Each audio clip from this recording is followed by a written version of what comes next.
All eyes are on the land of honor and integrity, Ekiti, as the people elect the next governor of the state. Hello and welcome to Political Standpoint. I am Precious Amayu. Now, voting is still ongoing in Ekiti, where a huge number of people have trooped out to exercise their franchise. Our reporters are on the fields and we'll be going live to Ekiti soon. But first, let me introduce my studio guest, Femi Lawson, who just returned from Ekiti as an election observer. Good to have you join us. It's my pleasure. So I know that you just returned, literally just returned today from Ekiti. Let me say welcome back from the land of integrity. But when you were there, talk to us about what you observed in terms of the preparation for the elections, and then just the body language of the people towards the election. Well, the people of Ekiti are so enthusiastic about today. I haven't been there in the last 48 hours, and of course we have followed as observers steps taken by INEC ahead of the election, steps taken by political parties and stakeholders, and I can say that the people are really prepared for today. And I must also say that INEC has done a lot of works into whatever might become the outcome of today's election in Ekiti State. When you say a lot of work, in what area? Because coming from Anambra, we saw all the issues in Anambra election. Coming from that to now, what areas did INEC improve on? There have been great improvements in the area of deployment of beavers, the accreditation process. As at yesterday afternoon, virtually all local governments, and polling areas have received, electoral materials ready for this morning's, commencement of vote.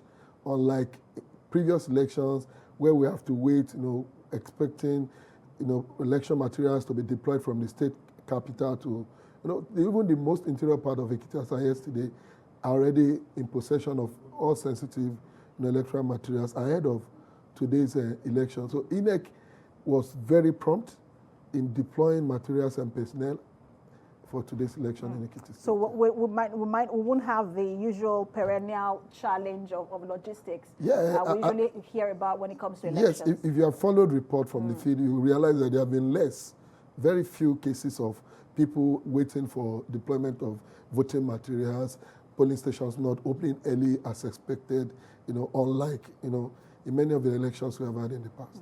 And one of the reports, because you mentioned reports from the field, and one of the reports we've been getting, which is quite interesting, again, coming from Anambra, where we saw voter apathy, our reporters are saying, look, there is a large turnout of voters, and we've seen, from their reports, the queues, the number of people on the queues. What do you think is responsible for boosting the confidence of Ekiti people in this process? Well, if you look at the political consciousness in the state, I would not want to compare it with what is obtainable in Anambra State. Secondly, it is also, the security atmosphere in Ekiti State must have encouraged a lot of people. And from the report I've even received in the last 1 hour from our observers, regarding accreditation, we take record of accreditation and some other incidences across the various polling units.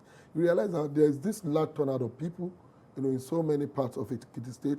It tells you that the people are really interested, not only because it's a governorship election day, but because they're interested in who becomes the next governor of Ekiti State, especially when the atmosphere seems to have guaranteed that people can vote without any fear of intimidation or harassment, like we are currently witnessing. So it is more of the people who are becoming more political conscious. Ekiti has always been.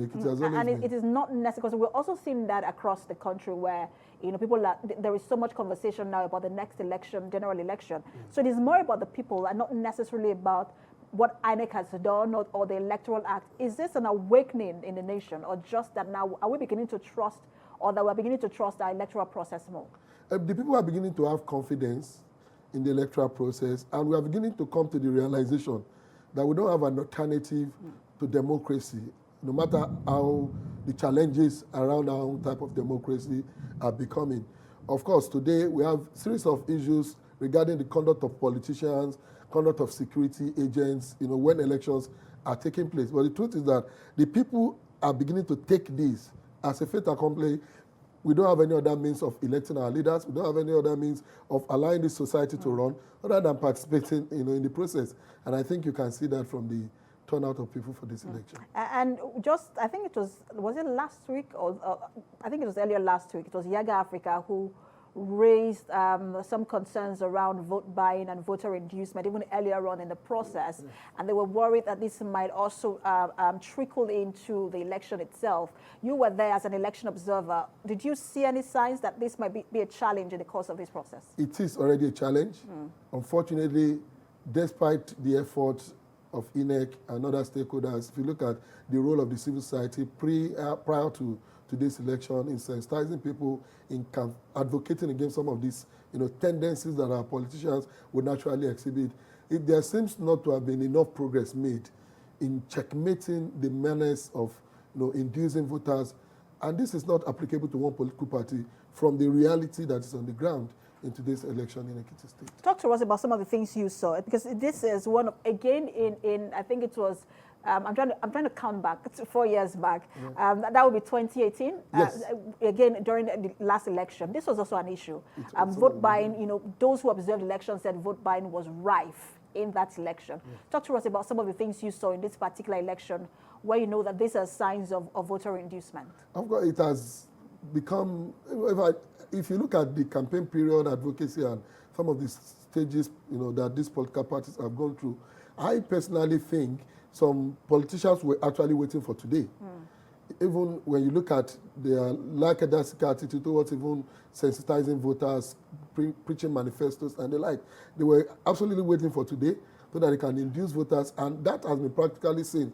You begin to see visuals even from the states, from observers, from a lot of people, from the media who are monitoring the election, about how politicians are not only even inducing voters with cash, but with food, just to get their votes in today's election. It is very sad, and it is not what INEC can stop. We have always said this. Election is not the business of INEC alone. It is the business of INEC and every other stakeholders, including the security agencies and the political parties. So if we expect that INEC will conduct an election and tendencies like this can be curtailed by INEC, then we are not being sincere with ourselves. But so many issues, coming out from there. But let me start with the fact that are we having a process where, because we're seeing a lot of turnout, people are turning out, and you expect that this turnout will reflect in the results, that people voted their will, and that's the idea of the election, that everybody turned out, and you voted who, so the winner should be the person that everyone elected. But if it's about voter inducement, it almost seems as though the winner becomes the one who, the highest bidder won the election. Are you worried that that might also become a problem in the process? It's a major issue, but unfortunately, this inducement is only succeeding because the voters themselves are playing along. So even if whatever the result or the outcome of the election is, it must be seen as a decision of the people. Either they are bought to take that decision or not, because election has been peaceful, it has been free. So it is not about people trying to coerce people, force them to vote even while they are being induced. It's not about ballot box So it's about the people, taking these decisions, unfortunately, and it's all about them. But this is an offense, according to the Electoral Act. But people always say, look, we've never seen anyone who has been prosecuted as a result of vote buying, whether the buyer or the seller. And no one has been prosecuted, no one has been convicted for this. And perhaps this is also a problem because there is no scapegoat, as it were. And so people think that, look, we can get away with this. It is really not a problem. I'm not sure people even know this is an offense. People are aware, like every other crime, that's an offense to induce voters, especially at the point of polling. But people continue to perpetrate it, despite the public knowledge that robbery is a criminal offense. In fact, it's a capital. It entices capital punishment. The truth is that people still go into robbery and all sort of criminalities, despite knowing the consequences. And that is the same thing that is happening in our elections. But unfortunately, we are hoping, fortunately rather, we are hoping that Ekiti election this year will set another standard as far as punishing electoral offenders and people who induce voters. This morning, EFCC agents, ICPC were all over the place, secret police, the DSS, and as of this morning, one or two persons have been apprehended with cash, trying to induce voters in this election. And I know there must have been some other persons in some other places. The police have also arrested one or two persons who have attempted to disrupt, voting process today. So we are now hoping that this will not end at the point of arrest of these characters, but also further taken to this point of getting them prosecuted for what is clearly an offense during an election. So this is not just about, and I agree that this shouldn't just be about making arrests, because we've seen elections where arrests were made. And again, like I said, no one was prosecuted and no one has been convicted. So again, we should have a situation where you use someone to serve as a deterrent to others. But one of the issues we're also going to see is that, this is the first time that INEC will be working with a new Electoral Act. We've seen provisions of that Electoral Act being applied in party primaries. Now we're going to see it for the first time being applied in a proper election. Are there issues that you think might arise in terms of interpretation? Well, there are going to be several issues. Even if you look at the outcome of the political party primaries, there are already people who are threatening litigation. There are issues around the conduct of some political parties about the emergence of their candidate substitution and the like. So inevitably there will be processes that will follow this election, either from stakeholders, people who participated in the process, or political parties who would not, only one political party will win this election. Absolutely. So we should anticipate that will be another test for the integrity of the Electoral Act, that is just being applied in this election. And I think that should be able to prepare us for the general election, irrespective of what comes out of this election. When you also look at the fact, because there's a provision that talks about the fact that I think that should be in either 47, I think it's 47, where it mentioned that INEC should be, the presiding officer, where the smart card reader or any other technological device isn't working, you can replace them. But if that is not being displayed, that election in that polling unit should be cancelled. Yes. And then if you think that election result is important to the overall election, then you should conduct another election in 24 hours' time. Do you see that having any sort of implication on this election in places where the smart card reader or where there are network issues? There are very few instances, even if we are going to have any at all.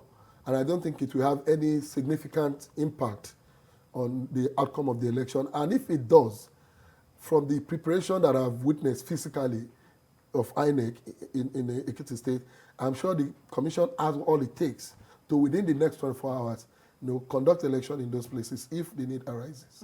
And INEC has said it has deployed more beavers than needed. And they have been working effectively. But I also know that they had I think there was a mock election, and they didn't have enough turnout, because I hear that because of awareness that was made. The consciousness was low. But in that mock, I don't know if you were there for that mock election, if it showed, because the understanding of how the beavers works, if if the electoral officers had proper understanding of how the machine works. From the reports as at now, INEC has done a lot in terms of its personnel training, and knowledge of, and that is why it has been very effective in majority of the places where elections are being conducted today. And that tells you that the mock process must have been successful to some reasonable extent. Just like we also agreed, the level of awareness was very low. A lot of people were not conscious of it. But INEC, beyond the mock process undertaken, have done a lot from our own observation in training its personnel towards handling this. And this has even worked effectively more than the ordinary smart card readers that we started our journey to electronic voting system with a few years ago. And we're going to see that we're also going to have electronic transmission of results in this election. I also just wanted to speak to that. Does that have any sort of not negative, but just the general implication of that for this election? Because again, I think this is the first time officially that it will be recognized by the Electoral Act. Yes, it is the first time it is being operated under the Electoral Act. But for the first time we test run this was a national state constituency election. They were in Edo State for the governorship election, and Edo was a very good ground to test run this electronic transmission of result because I was there to observe the election also. It was effective to the extent that it saved not only INEC, it saved political parties, it saved us time as observers and other stakeholders, the stress, the anxiety that normally follows collation of results during elections in Nigeria. Because in Edo, by the time we even got to the collation center, you realize that a lot of people were not even there coming anxiously to know the outcome, because the knowledge of the outcome of the result was almost everywhere, even before the real collation started. And the same thing happened in Ondo during the last governorship election. So it's a great improvement, and I think we need to we should be seriously interested in this as Nigerians, as one of the steps we have to take towards safeguarding the integrity of our election.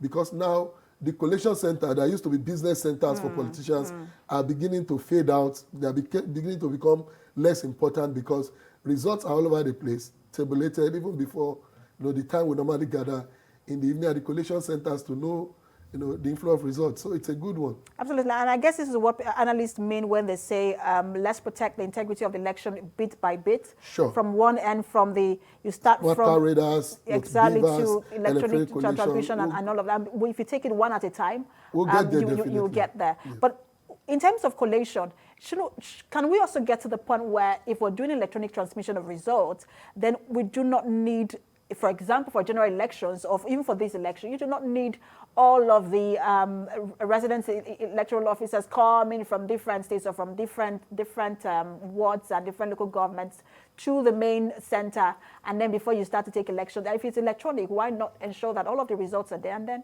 can be tabulated by INEC immediately? Just like you said, these are things that has to take gradual, that has to be done in stages. Some years back, there was nothing like electronic smart card readers. We never knew beavers was coming. Computation of results, also came. Of course, the technological limitations, especially when you look at the country called Nigeria, is one thing that may not make it impossible in the immediate for us to have a real-time capacity to collate election results everywhere it is being conducted.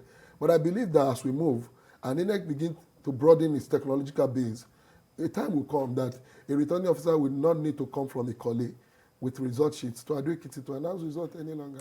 All right, let me put you on hold. Mr. Femi Lawson will join our correspondent Ademola Lawrence, who is in Ekiti, to bring us the situation report. Ademola, what can you tell us at the moment? Where are you and what's happening in that polling unit? Okay, so it's been a beehive of activity since morning when the election started. Application, of course, and voting started pretty early. I think all of those are Ekiti, because I was at Ifaki this morning, where the Social Democratic Party candidate Sheguni actually cast his votes. I've been to different places. I've been to Oriora, and of course, right now I'm actually in OC. OC is under Idosi local government, where Ifaki is also there. So as I'm talking to you now, voting has ended. I must tell you, voting has ended in almost every part of the of Ifaki and of course Idosi local government. So, why you want to ask me?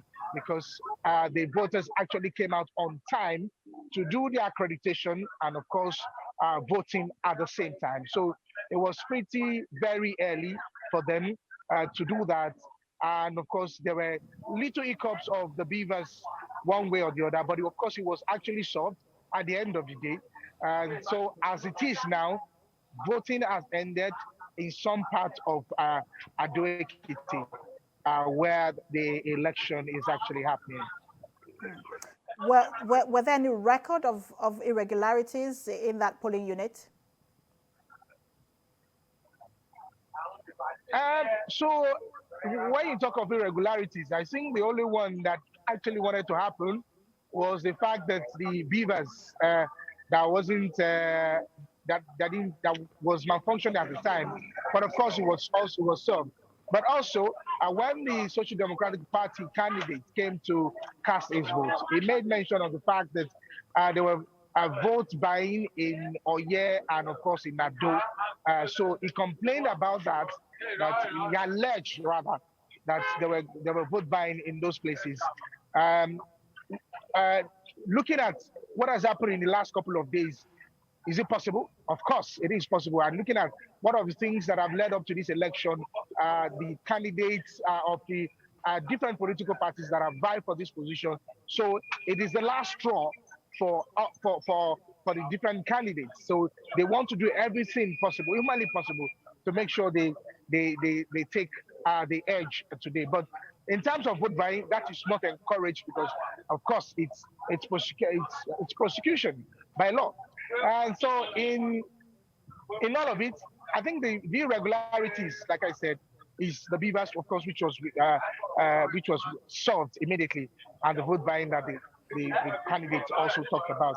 But when you look at it holistically from my point of view, where I covered, um, it's been peaceful, calm, and the people just went about doing the business of the day, which is of course voting for the candidate of their choice. So uh, the voting has ended. They are waiting patiently. If you can see at my back, see they are waiting patiently to see that their vote is being sorted and counted right in front of them. Demola, when you speak to people, we understand that in this particular election, there has been large voter turnout. When you speak to people, what do they say, or the voters, what do they say is the reason for the turnout? Why are they all turning out compared to what we've seen before, where there's usually voter apathy? So I think first we need to first give kudos to the agencies that are responsible for creating awareness for people to actually come out to in mass to vote for the candidate of their choice. And one of the things is that the awareness, when I spoke to some of them, the awareness that was brought to their doorstep, people keep coming to their homes one after the other and telling them, go get your PVC, go register, and make sure you vote for any candidate of their choice. So I think as a result of this was what led to the large turnout that we saw here in Ekiti State compared to what we saw the last time. So you really want to say that after these large turnouts from Ekiti, what is going to be of Osun State? Don't forget, in just few weeks' time, we'll be going to Osun State for the election. But I think the awareness that was created by media, the awareness that is created by the NGOs, of course, speaks a lot of volume why people had to come out in mass and vote for the candidate of their choice. Thank you so much, Demola, for that update. Correspondent Demola, live for us in Ekiti, monitoring the election. All right, so you heard everything he said. Do you want to react? He mentioned the issue of the beavers. Well, at some point it wasn't working, but he said that has been fixed. Right, yeah. Yes, he also talked about allegations of vote buying here and there, but then he mentioned the awareness as well. Well, these are realities on the ground, just like we earlier said. The issue of vote buying is becoming a very dangerous culture in our elections, and I always want to emphasize that majorly all political parties participating in elections are guilty of this. Politicians are becoming more desperate about winning elections, and they don't mind not only to induce voters by cash, but like I said this morning, even some are inducing voters with food. That's how terrible it is getting. But the political awareness, just like he said, was massive and cannot separate that from the role that the media, the civil society, and every other stakeholders have been playing over the past few months in sensitizing people towards getting, registered, towards participating in the electoral process, towards making sure that they vote candidates of their choice into this election, and of course, subsequent elections. And that is, of course, being seen in Ekiti. We are only hoping that Ekiti election will not just come and go, that when we get to Osun, there will be improvements in all these areas. Are we expecting a situation whereby Osun governorship election comes and fewer people are going to be voting, despite the population of the state?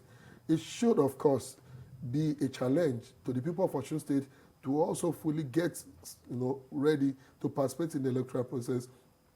The malfunctioning instances, of beavers and some other machine should also be a lesson for INEC. And I know INEC is, I always try to commend the INEC under the leadership of Professor Yakub for the rate at which, it responds to issues, challenges that are raised about the conduct of the commission by the media, by the civil society in particular. It's always very quick at responding, and we are seeing that in the progress that has been made over the last couple of years that his leadership came on board, INEC. And of course, the role of other stakeholders, it is not going to be left in the hand of political parties for us to have the credible elections. And it is not a job that can be done by INEC alone. We must, ahead of other elections, analyze the roles that security agencies are playing today, analyze the roles that stakeholders like the media, civil society are playing today in moving forward towards the next election. So this should not be seen as one election that has come and gone. We must take lessons out of it. And every state in itself is also different. What works in Ekiti might not also work in Osun or in any other state that is having election. But I want to talk about the, you mentioned the Osun momentum. I know we're still on the Ekiti election, but how do you build that kind of momentum? Because most times what we see is that you have over 1 million registered voters.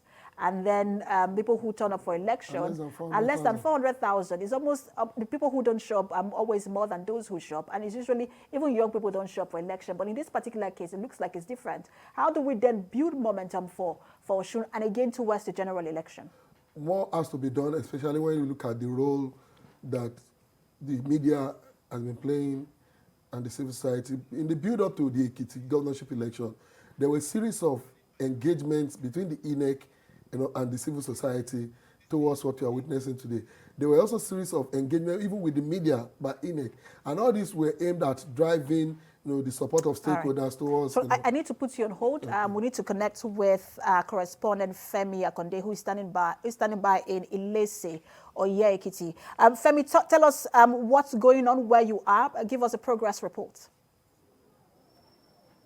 Yes, Precious, we expect voting to end any moment from now. According to the INEC timetable, voting is supposed to end at 2:30 p.m. So in about a minute or two from now, voting will end. We have seen registered voters come out here in an orderly manner to cast their ballots. We have seen a level of coordination among the registered voters here. So far from what we gathered at this particular polling unit, there has been no incident, even though biomodal voter accreditation system functioned quite effectively, and all registered voters were accredited, duly accredited, and were allowed to cast their ballot. So we just see a handful of people here hanging around. Some of them are party agents, domestic election observers, and indeed some registered voters just hanging around to monitor the whole process and ensure that the voting, counting, and the counting,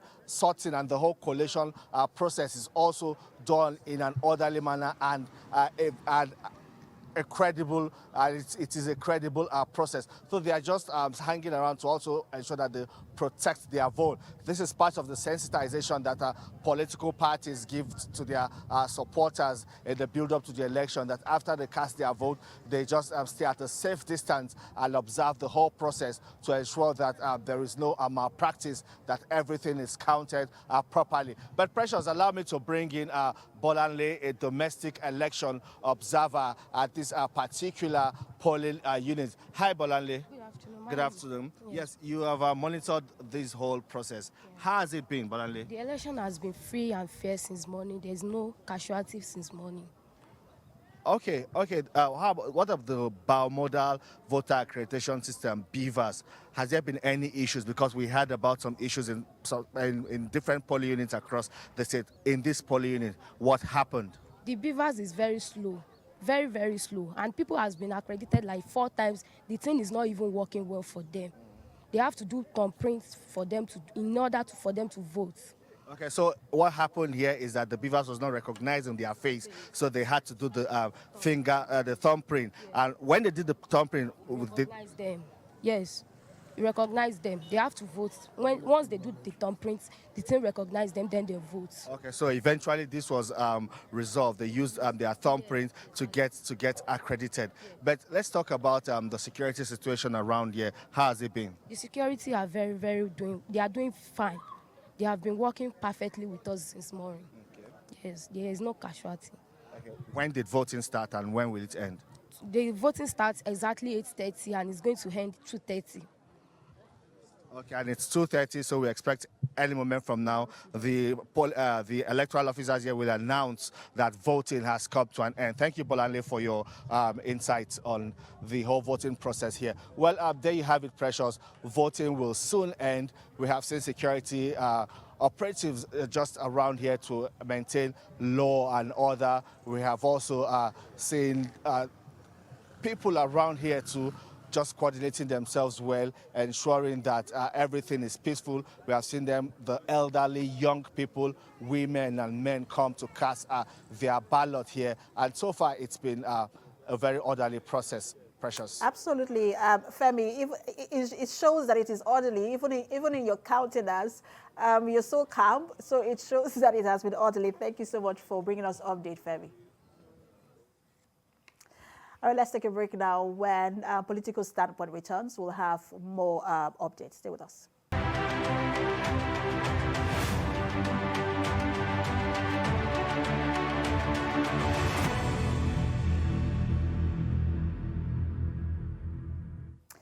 Thanks for staying with us. You're watching Political Standpoints. We are staying on the Ekiti Governorship election, where in most polling units, we're getting reports from our correspondents that in some polling units, voting has come to an end, while in others, it is gradually winding down. Largely, there is a large voter turnout in some of the polling units, and the election basically has been law and order in most of the polling units. I still have with me Femi Lawson, who has been in Ekiti as an election observer. He basically returned actually today back to Lagos. Thanks for staying with us. Okay. I want to pick up from where our last correspondent stopped, Femi.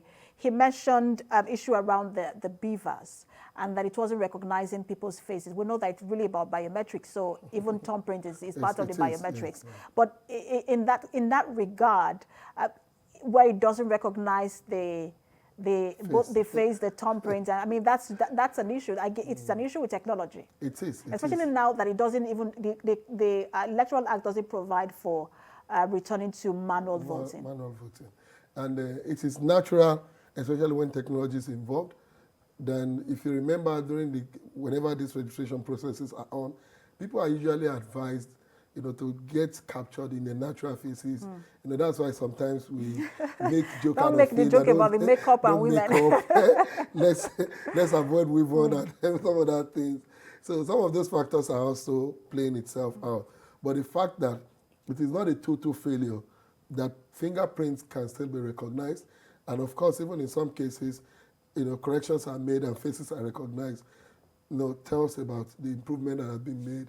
And like I said, these instances must be used by INEC to improve on the capacity of these machines ahead of future elections, particularly the coming one in Osun State. But do you think that we should have at least made a provision still for that? I think it's the incident form that we should have made a provision for that form where if you cannot vote, then you can use the form. It was the case, but I think if we are really passionate about advancing, we should get to that point, at some point in history, that you may not even physically have to stand before one man or woman before getting accredited. When these machines have become advanced enough and they're working as it should be, it should just be as simple as the way you walk into an ATM, use your card by yourself or use your fingerprint by yourself, and you get money dispensed.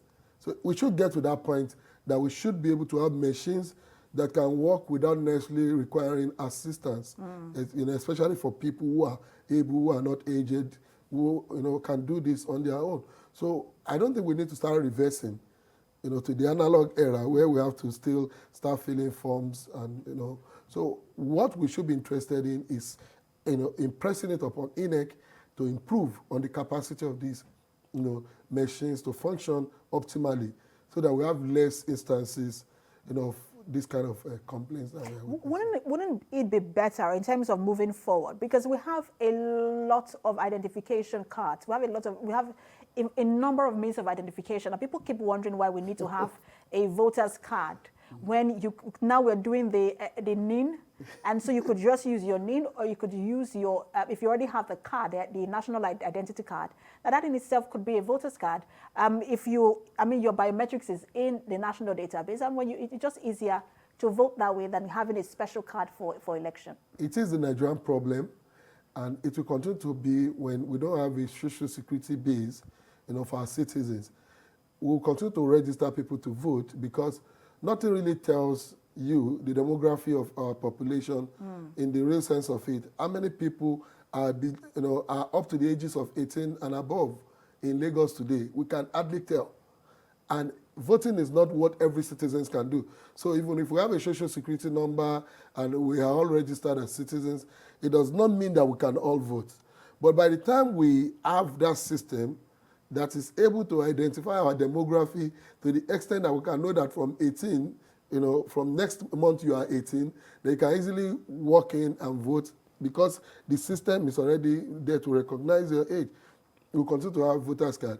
We'll continue to go and do biometric capturing to renew your driver's license. You go and, when you want to reapply for international passport today, the same thing I did 5 years ago is what I will still do.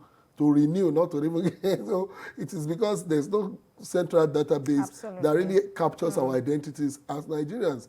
So this is not about election process alone. It's all about every institution where your identity is required as a Nigerian. Absolutely, and you're right, because if you're going to do your international passport today, you have to capture.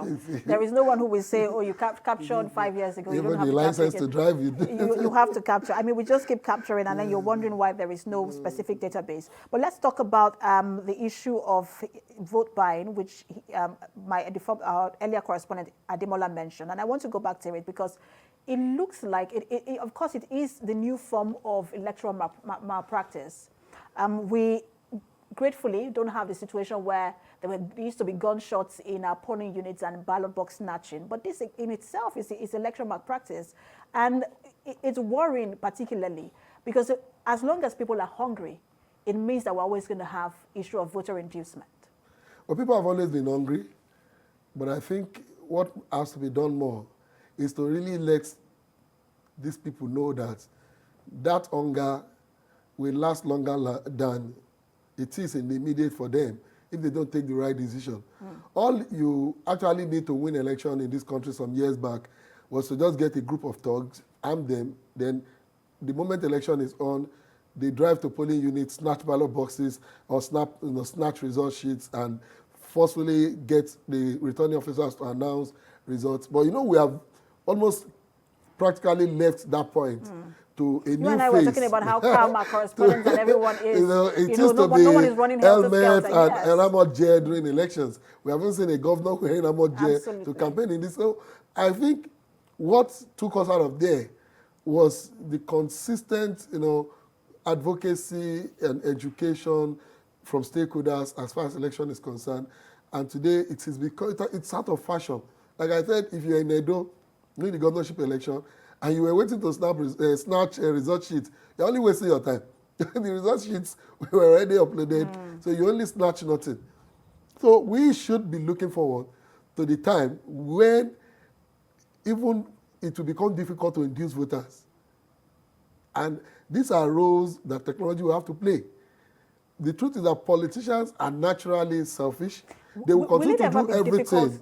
Will it ever be difficult to induce voters? Because it is get the to that person point who votes. And as long as there is a buyer and a seller, will it ever be difficult to induce voters? It may be difficult for you to get results, even if you induce voters, when we advance the means of our electioneering. It will get to a point that you may not have the capacity to know whatever party I've printed for in an election. So even if you are giving me money, you are just wasting your time. So you'll not even be interested in giving me money. You can only give me money today because you have the capacity to see the ballot paper and possibly have somebody to snap. But it will get to a point where it may require only your thumbprint to vote a party. And the machine only announces the total results, not telling you who voted A or B. So those are the advancements that I think we need to make. Because the menace of vote buying is about politicians' interest, which is about winning election by all means, not minding what they have to apply. In the past, they have applied gun. It has almost become out fashion. Now they're applying money and food and whatever form of inducement. So we should be working towards that time that even it will become difficult to even buy the votes But you're speaking to voters who know that, okay, I have a conscience. You've given me money, X and X amount, and I decide that, look, irrespective of how much I collected, I'm going to vote who I want to vote. But there are those who vote based on who has given them the highest amount of money. So how do you fix that kind of situation? I've observed elections in so many places, and in most circumstances, people are coerced into voting after being induced because politicians cleverly monitor. In fact, in some cases, you don't get that cash until you have voted. In most circumstances, and then evidence to show that you voted for that person. So it is not because it is actually easy, but for you to give a man 5,000 or 10,000, and you tell him that takes you for the next 4 years, and he will go into that booth and do what you have. Well, it is because there is a monitoring system that allows the politicians to ensure that the bid is done and they get their money in return. But when it gets to that stage, when it becomes difficult for you to monitor what is printed, I'm very sure that even in your own consciousness, you will know that it's going to be a waste of money if you have to take so much money to go and induce people who you don't know who they are actually going to vote for, behind the machine. So that is why it is important that we begin to emphasize on the need to improve on our system of elections so that we can't get to that point that it becomes so useless for you to be physically present in doing some of these things. But does it give you a cause of concern in terms of the role that money might play, even going forward into the 2023 election? Because we started with the whole delegate system, and you know how people, one of the aspirants for, I think it was PDP, who said that the process was obscenely monetized. And we saw that, and even we've not had a lot of cases of vote buying in this election, but at least they are there, the allegations there. Are you worried that money itself might play a lot of role in a general election? Money plays roles in every election, even in the advanced democracies. What is worrying in our own situation is the open display of voters' inducement, be it at political party primaries. Sometimes you see money in bags being brought to party congresses. We've seen in Ekiti this morning where somebody with a knapsack was arrested with cash, by the EFCC. So it is the obscene nature that it is being witnessed here that is really the issue here. But the only way this can be checkmated is going to be, like I insist, if we continue to improve on the integrity of our election, not only by educating people not to take money. I think it's of human nature, especially when poverty is so pervasive, like in our own climate, that people take where the next meal can come from. But we must get to that point that it will be difficult to even induce people, even when the cash is on the table. So, and I think people may not remember that, of course, if they vote conscience, if they vote on the basis of the integrity of candidates and their capacity, then maybe their fortune can even become better than what this 5,000, 10,000 is suffering them every 4 years. Let's turn to security. Over 17,000 police officers for this election, over 9,000 NSCDC officers, and there are other security agents also present. But taking there is the Army, the DSS, all there. That's just for one election. Do you think, and of course it's been peaceful, maybe that has been reason it's been peaceful, but do you think that it is we're still having a large deployment of security agencies for our election? Well, we are having it because of the previous experiences. Elections were almost becoming war at some point, and Ekiti is not an exception when you look at the history of electoral violence from time immemorial. So it was inevitable for INEC to have worked with that large number of security agencies for this election. But we may get to that point also that today now we witnessed, less of men bearing arms around polling stations like we used to have in the past. We witnessed, less of situations where you find policemen driving in trucks with guns around polling stations. So we should begin to work towards, the stage that even if we have thousands and numbers of security agents for our elections, their role will become more of observers and monitors of the process rather than coming to play any combative role. Because elections should not be about war. It should be a purely civil process. But because of the fears of what we have experienced in the past, that's why we have had this very huge number. It's unnecessary for us to have about 20,000 people monitoring an election in a, in a state as small as Ekiti. But it becomes inevitable because whatever it takes to preserve one life has to be done. So we must not wait until violence erupts that we begin to say, so, but I believe as we move on, there will be less need for this kind of, things that we're witnessing, among tanks and all these kind of, warlike appearances of our security agencies. Absolutely, because people will wonder in a country where we're fighting, dealing with insecurity, having that, can we sustain that number of deployment for elections in a particular state? But let's talk about the conduct of the security personnel themselves. There's also an improvement. Security agencies to be complicit in some of these issues, but we've seen how calm and how even security agencies are following, law and order in the line of their duty. They are becoming more professional on one hand, especially when you look at how much the leadership of the police have been warning and emphasizing on discipline of its men during election. The DIG, Kokuma, that was deployed there, has been on the ground, not only sitting in his hotel and giving instructions. He has been practically on the field, moving from one place to the other, monitoring the conduct of policemen. Same applicable to other security agencies. The NSCDC rolled out, lines for us to call when there are situations on the field, as at yesterday. So these are issues. And on the other hand, they are becoming less important for the politicians who have been using them to disrupt elections in the past. Absolutely. Because now, there's no ballot box to snatch for the thugs who are going to be headed by one policeman or another security agent somewhere again. So they are becoming less useful for people who have used them for the negative aspects of our elections in the past.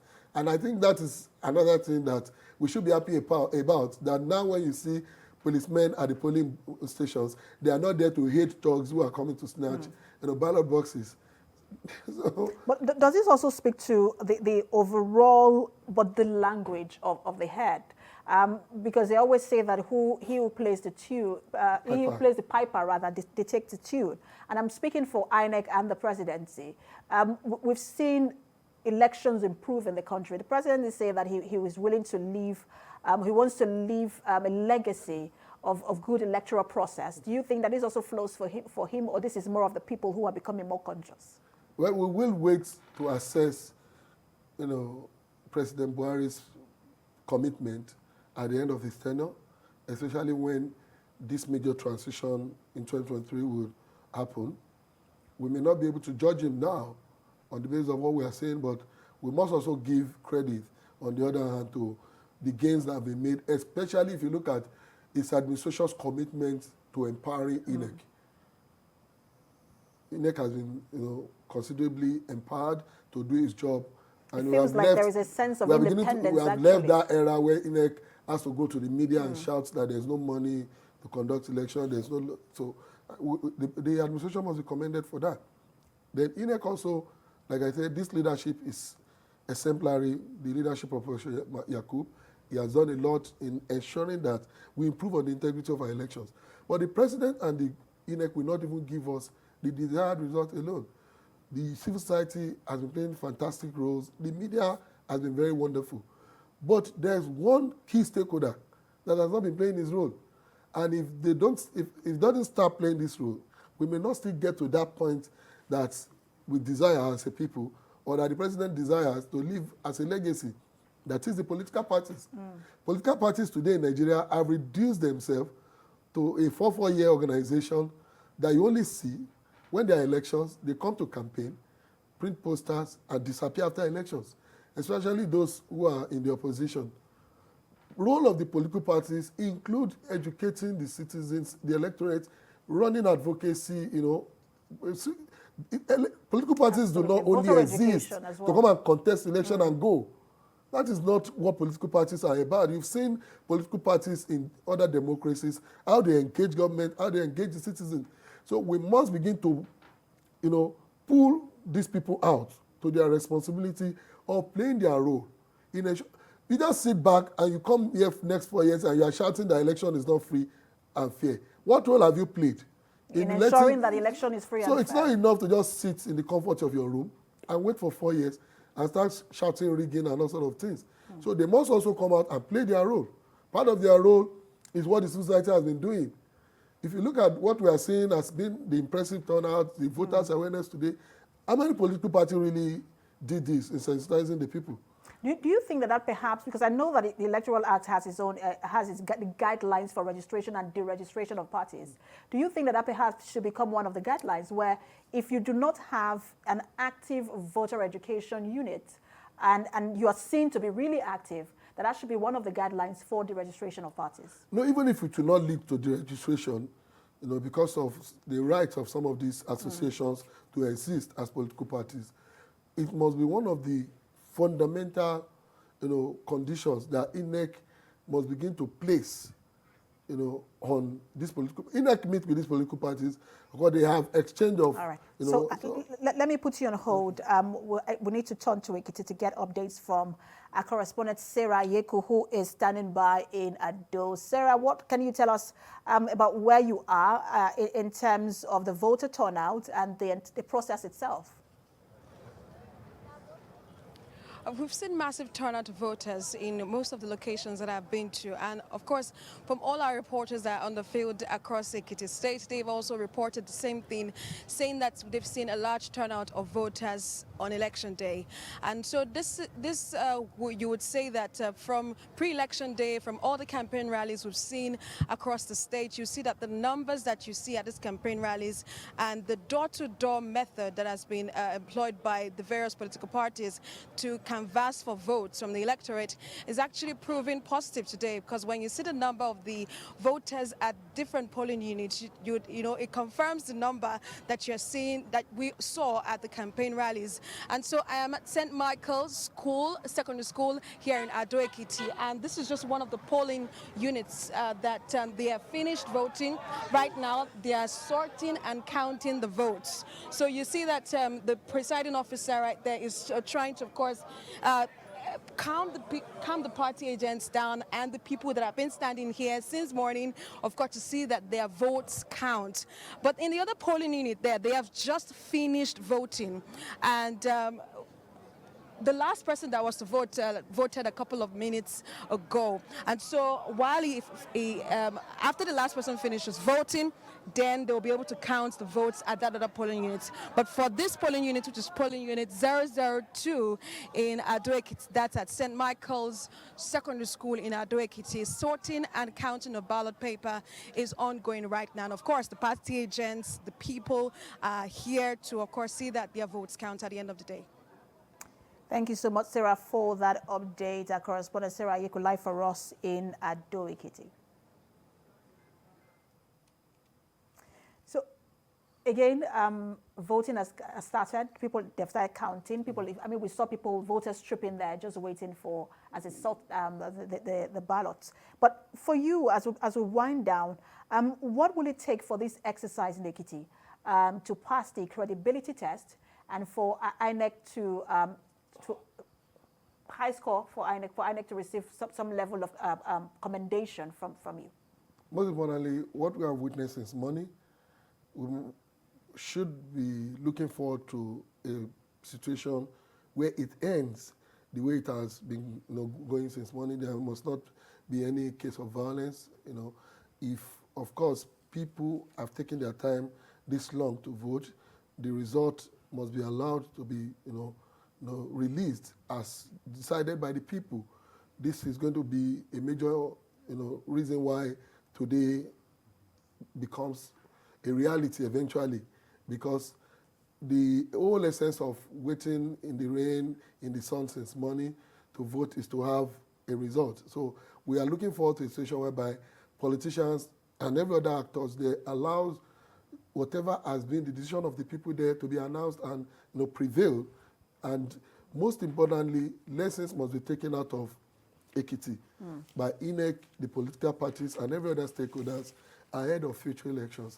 Absolutely, and that future election is just next month, which is the Osun State election. Less than 30 days. Yeah. Absolutely. Thank you so much for talking to us, Femi Lawson. We'll keep our eye on the Ekiti election. Our coverage continues. This has been Political Standpoint, and I am Precious Amayo. Thanks for watching.